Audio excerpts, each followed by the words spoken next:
السلام علیکم ورحمۃ اللہ وبرکاتہ۔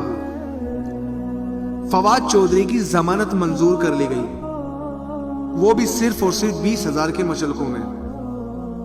نہ چاہتے بھی عدلیہ کی طرف سوالیہ نشان چلا جاتا ہے کہ جب لبیک یا رسول اللہ کے فرانس کے سفیر کو ملک بدر کرنے کے لیے جنہیں حراست میں لیا گیا، 1,00,000 سے زائد لوگوں کی ضمانتیں منظور کرنے کے لیے ان کی مچلکے دیے گئے کہ 1,00,000 یا اس سے ابف کے مچلکے تھے وہ جمع کروانے کے لیے، ضمانت پہ رہا کرنے کے لیے۔ اور جبکہ ایک پاکستان کا پولیٹیشین ہو جو الیکشن کمیشن نے جس کی FIR درج کروائی ہو یا ان کی طرف سے ان پر پرچہ کروایا گیا ہو، اسے حراست میں لیا گیا ہو، اور صرف 20,000 کے مچلکوں کے اوپر انہیں رہا کر دیا گیا ہو، اس کا مطلب یہ ہے کہ کوئی بھی حکومتی اداروں کے خلاف بولے، ریاستی اداروں کے خلاف بولے اور چند پیسوں دے کر اسے چھوڑ دیا جائے۔ میں پاکستان کے اس دوہرے معیار کو دیکھتے ہوئے ہمیشہ سے تعجب میں رہتا ہوں کہ آخر ایسا کیوں کیا جاتا ہے۔ ہمارا اختلاف فواد چودھری سے بالکل ہے، قیامت تک رہے گا۔ اس کی وجہ اپنی ذات نہیں، صرف اور صرف حضور علیہ السلام کا دین ہے۔ چاہے وہ انہوں نے مسجد کے باہر لوگوں کو ڈانس کروایا ہو یا انہوں نے لبیک یا رسول اللہ کے جماعت کے کارکنوں کے اوپر ظلم و ستم کیے ہوں، اور اسلام کے خلاف کوئی بھی ہرزہ سرائی کی ہو، اس کے خلاف ہمارا اختلاف بالکل ہے۔ ہمیں افسوس ہے اپنے اداروں کے ساتھ کہ ہمارے ادارے ان لوگوں کو اس طرح کیسے چھوڑ دیتے ہیں کہ وہ پھر سے یہ کام کریں۔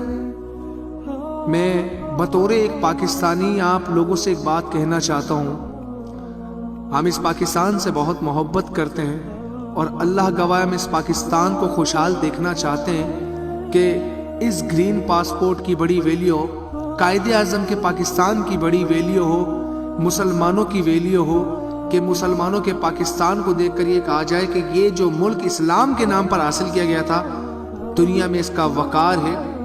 اور ہم یہ بات بخوبی جانتے ہیں یہ ایک ہی صورت ممکن ہے کہ جب حضور کا دین تخت پر آ جائے۔ جب حضور کا دین تخت پر آ جائے گا تو جو سزا غریب کو ہوگی وہی سزا امیر کو ہوگی۔ جب قانون برابری کے ساتھ فراہم کیا جائے گا اس دن مسلمان ترقی کر جائے گا۔ جب انصاف مختلف ہو جاتے ہیں وہ قومیں برباد ہو جاتی ہیں۔ یہ وہی لوگ ہیں کہ جب اقتدار میں ہوں تب بھی باز نہ آئے، اور جب اقتدار سے اتر جائیں تو پشت پناہی سے بھی یہ باز نہ آئے۔ میرا بس اپنے پاکستانیوں کو صرف اور صرف ایک یہی پیغام ہے کہ اپنے اندر اتنی صلاحیت پیدا کر لیں یار کہ ہم کم سے کم آواز تو اٹھا سکیں۔ مر تو ایک دن جانا ہے نا، سب نے مر جانا ہے، لیکن یہ ظلم آپ کے سامنے ہی ہے کہ ایک عام سے کارکن کو پکڑا جائے، ایک عام سے شخص کو پکڑا جائے کہ کسی کی 20,000 میں ضمانت ہوتی ہے۔ لیکن یہ پولیٹیشنز بھی بڑے عجیب ہیں، چاہے کچھ بھی کر رہے ہیں، ریاست کے خلاف بول دیں، ریاستی اداروں کے خلاف بول دیں، 20,000 روپے کے مشلقوں میں ان کی ضمانت منظور کر لی گئی، اور پھر سے باہر نکلے، پھر سے الیکشن کمیشن کے خلاف عرضہ سرائی شروع کر دی، جبکہ جج نے کہا تھا کہ اب سے ایسا نہ کیا جائے، لیکن انہوں نے باہر آ کر وہی کام کیا۔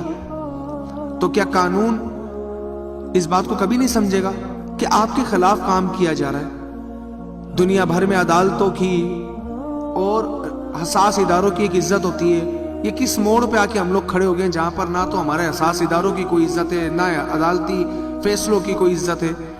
جو آتا ہے وہ جوتی کی نوک پہ رکھ جاتا کیونکہ وہ ایک پاور کے اندر ہوتا ہے، اور صرف قانون یہاں پر نافذ ہوتا ہے تو غریب کے اوپر وہ نافذ ہوتا ہے، اور یہی سب سے بڑی بربادی ہے ہماری۔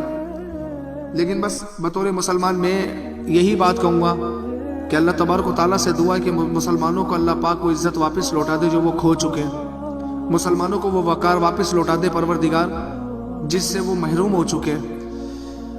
میری ذاتی رائے یہی تھی کہ قانون سب کے درمیان برابر کا ڈسٹریبیوٹ ہونا چاہیے، چاہے وہ امیر ہو چاہے وہ غریب ہو۔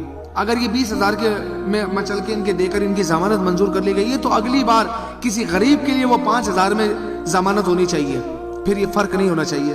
خیر، آپ اپنی رائے کومنٹ سیکشن میں ضرور دیجیے گا۔ ملتے ہیں اگلی ویڈیو میں، تب تک کے لیے اپنا بہت سارا خیال رکھے گا۔ السلام علیکم ورحمۃ اللہ وبرکاتہ۔